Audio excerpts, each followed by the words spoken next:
آج ہم بات کریں گے دی گریٹ وال آف چائنا کے بارے میں، جو کہ دنیا کے 7 عجوبوں میں سے ایک ہے۔ اس دیوار کی پوری لمبائی 5500 میل یعنی 8851 کلومیٹر ہے۔ کراچی سے اسلام آباد تک کا فاصلہ 1400 کلومیٹر ہے، یعنی 6 دفعہ کراچی سے اسلام آباد جایا جائے تب کہیں جا کے دیوار چین مکمل ہوتی ہے۔ یہ دیوار اتنی بڑی ہے کہ اس کے مشرقی حصے کے گھاٹس کو سورج طلوع ہوتا ہوا مغربی حصے کے گھاٹ سے 1 گھنٹہ اور 20 منٹ پہلے نظر آ جاتا ہے۔ ایک زمانے میں یہ مشہور ہو گیا تھا کہ یہ دیوار اتنی بڑی ہے کہ چاند کے اوپر سے یہ واحد انسانی تعمیراتی اسٹرکچر جو نظر آتا ہے وہ یہی دیوار ہے، مگر چاند کی ایکسپلوریشن کے بعد یہ غلط ثابت ہو گیا۔ لیکن اس بات سے قطع نظر یہ انسانی فن تعمیر کا بہت بڑا اور وسیع شاہکار ہے۔ حیرانی کی بات یہ ہے کہ ایک 5500 میل لمبی دیوار جو کہ صرف ہموار زمین اور میدان میں ہی نہیں، پہاڑوں اور دشوار گزار چوٹیوں تک سے گزر رہی ہے، 2000 سال پہلے بغیر ماڈرن ٹیکنالوجی اور جدید مشینری کے کیسے بنائی گئی؟ کس طریقے سے اتنی مشکل جگہوں اور اونچائیوں تک اینٹیں اور دیگر تعمیراتی مٹیریل پہنچایا گیا؟ اب ایک اور سوال دماغ میں آتا ہے کہ کیا یہ دیوار ایک ہی دفعہ میں بنائی گئی تھی یا اس کو مختلف حصوں میں بنایا گیا تھا؟ تو اس بات کا جواب حاصل کرنے کے لیے تھوڑا ہسٹری میں پیچھے جانا پڑے گا۔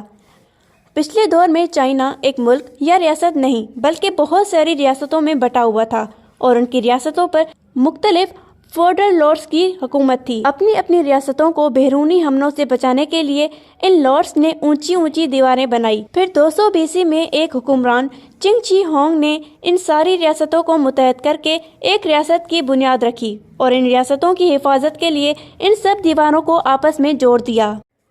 ان دیواروں کی اونچائی بھی بڑھا دی گئی۔ ان دنوں میں یہ دیوار لانگ وال یعنی لمبی دیوار کہلائی جانے لگی۔ اس مشکل کام کو مکمل کرنے کے لیے بادشاہ نے سپاہی اور عام لوگ جبراً بھرتی کیے۔ ان لوگوں میں سے بہت سے لوگ عام کسان میں سے تھے۔ سزا یافتہ مجرموں کو بھی اس مہم کا حصہ بنایا گیا تاکہ جیل کی مشقت وہ یہاں پوری کر سکے۔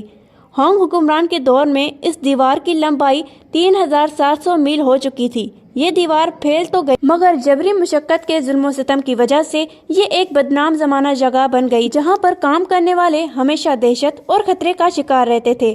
اس کی بنیادوں میں ہزاروں مزدوروں اور سپاہیوں کی اجتماعی خبریں موجود ہیں۔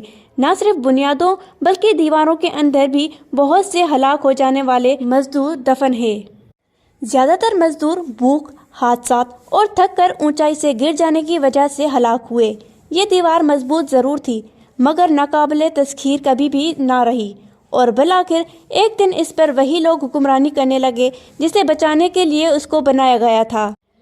پھر وہ وقت بھی آیا جب چائنا کی حکومت دیوار کی دوسری طرف بھی پھیل گئی، تو اس کے بعد سے دیوار کی توسیع اور مرمت کا کام روک دیا گیا۔ پھر اس میں دراڑیں پڑنا شروع ہو گئی اور گزرتے وقت کے ساتھ ساتھ یہ مختلف جگہوں سے گرنا بھی شروع ہو گئی۔ دوسری عالمی جنگ میں چائنا کو اس دیوار کا کافی فائدہ ہوا جب دیوار کے کئی حصے جاپانی فوج سے دفاع کے لیے استعمال ہوئے۔ حالیہ دور میں دیوار کا مقصد اور مصرف صرف اور صرف سیاحتی اور کلچر ہی رہ گیا ہے۔